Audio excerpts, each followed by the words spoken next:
Bonjour, aujourd'hui je suis ravie de vous retrouver pour une nouvelle chronique avec Franck Tillier, Pulse. Et ce livre, il déroute totalement le lecteur. Donc c'est un auteur de thriller français.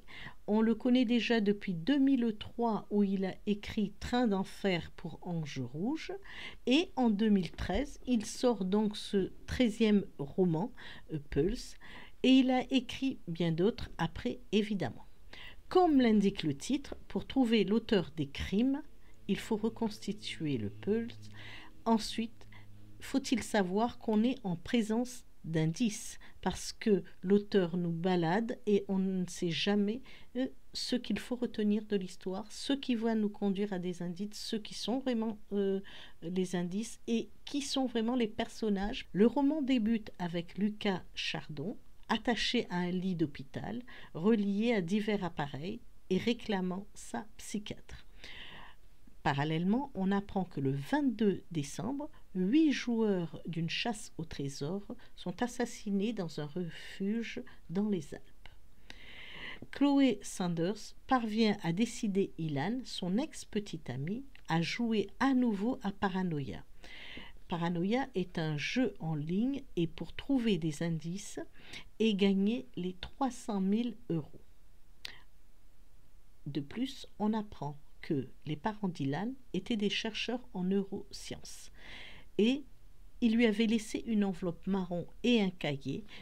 En bas de page de ce cahier avait été écrit de façon peu lisible des codes. Et Ilan n'avait jamais réussi à décoder ces indices, alors que son père l'avait formé en chasse au trésor, en indices, en casse-tête. Et donc, normalement, son père a pensé qu'il arriverait à les déchiffrer. Mais lui n'est pas parvenu. Donc, l'auteur nous emmène dans les méandres de la vie de Ilan.